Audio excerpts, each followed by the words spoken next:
ওকে, আমি এখন আমার সিম্ফনি PD14G KaiOS মোবাইলে একটা অ্যাকশন গেম খেলছি। This is very similar to house of the dead. আমরা ছোটোবেলায় হাউস অফ দি ডেড গেমসটা অনেক খেলেছি। খুব নস্টালজিক একটা গেম আমাদের জন্য। যাই হোক, আজকে এই গেম নিয়ে কথা বলার জন্য আসিনি, কুইট করি। আজকে এসেছি এই KaiOS ফোনে অ্যাকচুয়ালি কোন কোন অ্যাপসগুলো আমরা পাই এবং কোন কোন, এটা আসলে কথাটা ঠিক হলো না, কারণ হচ্ছে এই যে KaiOS-এর যে অ্যাপস স্টোরটা, এই যে এইটা, এর ভেতরে হাজারো অ্যাপস আছে এবং হাজারো অ্যাপসের মধ্যে অনেক কার্যকর অ্যাপস আছে। তো এর মধ্যে আমরা বেসিক্যালি কোন অ্যাপসগুলো সবচেয়ে বেশি ব্যবহার করতে পারি বা করি, এবং আমি ব্যক্তিগতভাবে আমার ফোনে যেই অ্যাপসগুলো ইউজ করি এগুলো নিয়ে জাস্ট একটু আলোচনা করবো আর কি। তাহলে মানে KaiOS অপারেটেড ফোনগুলো কেনার ব্যাপারে যদি কারো আগ্রহ থাকে তাদের জন্য ডিসিশন নিতে অনেক সুবিধা হবে। তো চলেন শুরু করি।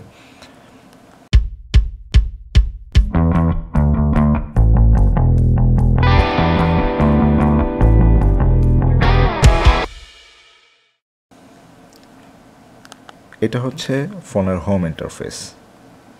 ফোনটা অন করার পর এরকম থাকে। তো আমরা যদি লেফট অ্যারো ক্লিক করি তাহলে আমাদের সবার উপরেই আছে হোয়াটসঅ্যাপে আমি আর ঢুকে দেখাচ্ছি না, মোরলেস জাস্ট সেম, শুধুমাত্র ভিডিও কলিংয়ের সুবিধা পাওয়া যাচ্ছে না।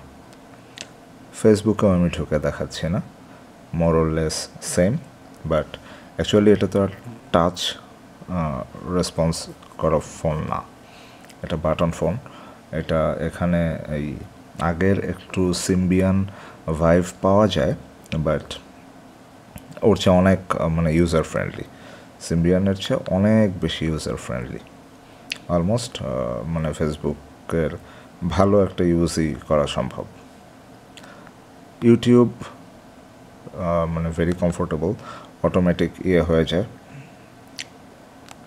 মানে আপনি যখন কোনো একটা ভিডিও সিলেক্ট করবেন তখন অটোমেটিক হরাইজন্টাল মোডে চলে যায়, বাট ওটাকে আবার পরে মানে চেঞ্জ করে নেওয়া যায়। ম্যাপসটা খুবই কাজের। আমি এই ফোনের ম্যাপস ইউজ করে বেশ অনেক জায়গায় চিপাচাপি অনেক অলিগলি জায়গায় ঘুরে আনএবল টু কানেক্ট, ইন্টারনেট সংক্রান্ত কোনো একটা প্রবলেম হবে। ম্যাপসটাও মোরলেস সেম, ওইভাবেই আমরা লোকেশন সার্চ করে করে যে কোনো জায়গায় যেতে পারি, যে কোনো জায়গায় খুঁজে বের করতে পারি। আর গুগল, এটা হচ্ছে জাস্ট একটা নর্মাল ব্রাউজার। আমি এখানে নর্মাল আমার ফোনের ব্রাউজারে আমি যা করি এটা ওটা খুঁজে বের করা, উইকিপিডিয়া ইত্যাদি ইত্যাদি এগুলো সব দেখি। সো এই যে বাম পাশে যে 5টা অ্যাপস দেওয়া আছে, এটা হচ্ছে সবচেয়ে বেশি কার্যকর, এবং KaiOS সেটা বুঝতে পেরেই এটা একদম ডেডিকেটেডভাবে এই বাম পাশে দিয়ে দিয়েছে। আর এই যে এটা হচ্ছে মেনু বাটন, আমার মাঝখানের এটা, এই বাটনে চাপ দিলে আমরা একদম আমাদের নর্মাল বাটন ফোনের মতো মেনুগুলো দেখতে পারি। এর মধ্যে কিছু অ্যাপস আছে, অ্যাপস স্টোরের কথা আর বলছি না, এটা এমন একটা অ্যাপস, এটা হচ্ছে সব অ্যাপসের মা আর কি। এখানেই সব অ্যাপস পাওয়া যায়। তারপরে contacts, call log, internet, news আমি আসলে ওইভাবে ইউজ করি না। ওয়েদার দেখা যায়। এটা হচ্ছে মেসেজেস, ক্যামেরা, গেমসের ভেতরে কি আছে, গার্জিয়ান, এই যে ফ্রিডম গেমটা দেখছেন, এটাই আমি খেলছিলাম প্রথমে। এটা হচ্ছে জাস্ট হাউস অফ দি ডেডের ফটোকপি আর কি।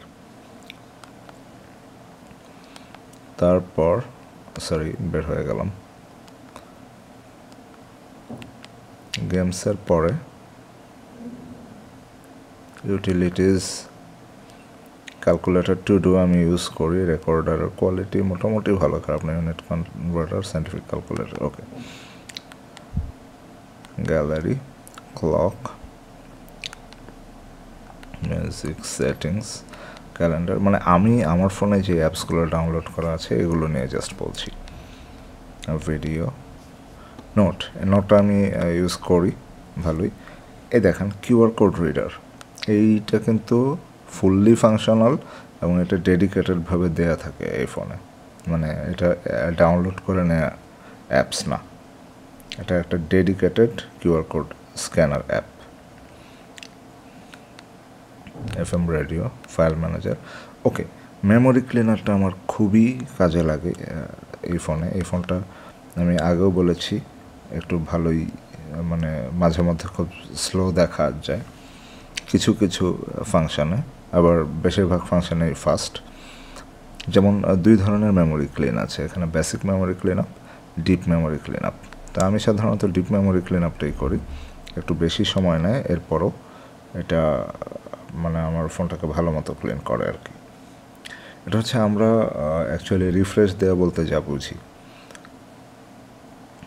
অ্যান্ড্রয়েডে বলেন বা পিসিতে বলেন, এটা হচ্ছে অ্যাকচুয়ালি ওই জিনিসটাই, যা কালারফুল একটা অ্যানিমেশন আসে, বাট বেসিক্যালি এর আড়ালে ফোনটা রিফ্রেশ হচ্ছে, ফোনের র্যামে থাকা জিনিসগুলো ক্লিন আপ হচ্ছে।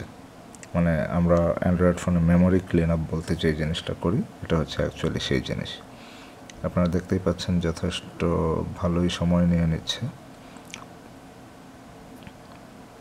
ওকে, ডান হয়ে গেছে, তো আমার মেমোরি ক্লিন আপ হয়ে গেল। তো এই অ্যাপসটা আমার খুব ভালোই কাজে লাগে।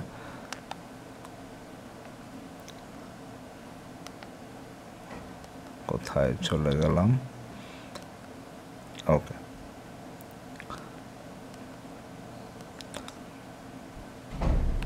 ক্লিন আপের পরে এসটিকে আমরা জানি কল রেকর্ডিং, এটা আমি কাজে লাগাই না কারণ কল রেকর্ড এভাবে করা হয় না, বাট সেই অপশানটা আছে।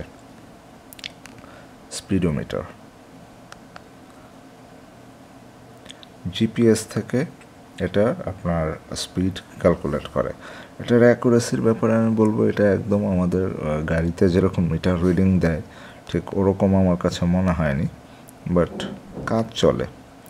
বুম প্লে এটা অ্যান্ড্রয়েডেও আছে, আপনারা সবাই জানেন, এবং এটা কি বলবো, টেকনো, ইনফিনিক্স এই ফোনগুলোতে ইয়েতে থাকে, একদম মানে ডেডিকেটেডভাবে দেয়া থাকে। এটা একটা মানে স্পটিফাইয়ের মতো গান শোনার অ্যাপ। কুইক টু ডু, একটা টু ডু লিস্ট অ্যাপ। এই যে ডকুমেন্ট রিডার আছে আমার এটাতে, এটা ভালোই কাজে লাগে, আমি ডকুমেন্ট রিড করতে পারি। রাইট, জেন্ডার আসলে খুবই কার্যকর একটা অ্যাপস, এটা ইভেন আইওএসও সাপোর্ট করে। আইওএসও মানে অ্যাপলের ফোনেও জেন্ডার সাপোর্ট করে। জেন্ডার দিয়ে ফাইল ট্রান্সফার করা যায়, জাস্ট শেয়ার ইটের মতোই, but it is more modern আর কি। মেট্রোনম যারা মিউজিশিয়ান আছেন জানেন মেট্রোনম কী, এবং মেট্রোনম খুবই কাজের একটা জিনিস, মিউজিশিয়ানদের লাগে। মেট্রোনম নামিয়ে নিয়েছি আমি, এটা ভালো একটা কার্যকরী metronome. Share it file transfer app. শেয়ার ইটের ব্যাপারে আমরা সবাই জানি, এটাতে শেয়ার ইট প্রপারলি ইউজ করা যায়। পিডিএফ ভিউয়ার আমার পিডিএফ ফাইলগুলো রিড করতে খুবই কাজে লাগে। কাইনেট টিভি দেখার জন্য বেশ কিছু অ্যাপস আছে KaiOS, আমি আবারও বলছি, টিভি দেখার জন্য দেশি বিদেশি চ্যানেল দেখার জন্য বেশ কিছু অ্যাপস আছে KaiOS-এ, এবং এটার মধ্যে আমি বেশ কিছু নামিয়েছি এবং আমি টিভি দেখেছিও। মানে বিষয়টা হয় কি যে কিছু অ্যাপস আছে এর মধ্যে খুব একটা কাজের না, বাট আবার কিছু আছে খুবই ভালো। যেমন এখানে আছে KaiNet টিভি, এটা ভালো। তারপর IPTV টিউব, এটা তো বিভিন্ন চ্যানেল দেখা যায়। তো এরকম কিছু অ্যাপস আছে যেগুলো খুবই কার্যকর টিভি দেখার জন্য। ফোন কপি করার জন্য এই অ্যাপসটা লাগে, বাট আমি ইউজ করিনি কখনো। এটা হচ্ছে বাংলা ফ্লিক্স ইউজ করা যায়। ড্রামস এটা জাস্ট একটা ফান করে করেছি। বাট উইকিপিডিয়া অ্যাপসটা ভালোই কাজে লাগে। আমি কোনো একটা কিছু সার্চ করতে গেলে মানে গুগলে সরাসরি না গিয়ে উইকিপিডিয়াতেও আমি সার্চ করে ওইটার বিশদভাবে জেনে নিতে পারি। ইউসি ব্রাউজার আমি ইউজ করি না। PDF রিডার আরেকটা আছে, আর এটা হচ্ছে কুইক রেসিং, জাস্ট একটা রেসিং গেম। এটাতে KaiOS-এ যে গেমসগুলো আছে এই গেমসগুলো বেসিক্যালি খুব মানে অপটিমাইজড এবং লো প্রোফাইল। এইগুলা মানে খুব ভারী কোনো গেমস না। হিটম্যান, পাবজি, NFS এইগুলা KaiOS-এ খেলা যাবে না। বাট অনেক বেসিক গেম আছে যেগুলো আমরা একদম ছোটোবেলা থেকে খেলে এসেছি এবং এখনও প্রায়শই খেলি, যেমন ব্রিক গেমস, তারপর মারিও, এই টাইপের বেশ কিছু গেমস আছে, আপনারা খেলতে পারেন, ডাউনলোড করতে পারেন। তো এই ছিল আজকের ভিডিও। আমি মোটামুটি এই অ্যাপসগুলোই KaiOS-এ আর রেগুলার ইউজ করি, এবং এটা আমার অ্যান্ড্রয়েডের মতো অত কমফোর্টেবল না হলেও খুব কাছাকাছিভাবেই সাপোর্ট দিয়ে যাচ্ছে আমাকে। আর সবচেয়ে বড় ব্যাপার হচ্ছে যে এই ফোনটা আমি বারবার বলেছি, এটা ছোট ফোন, এটা একটা বাটন ফোন, এটা হ্যান্ডি, এটা যে কোনো জায়গায় কমফোর্টেবলি ক্যারি করা যায়, এটার ব্যাটারি ব্যাকআপ বেশি থাকে। সো এখানে আমার অ্যাপ সাপোর্ট অ্যান্ড্রয়েডের মতো না থাকলেও যতটুকু আমি পাচ্ছি তা কিন্তু আমি খুব আরামসে ইউটিলাইজ করতে পারছি। সো এটাই। সবাইকে ধন্যবাদ। ভিডিওটি ভালো লাগলে লাইক দেবেন এবং সাবস্ক্রাইব করতে ভুলবেন না চ্যানেলটি। ধন্যবাদ সবাইকে।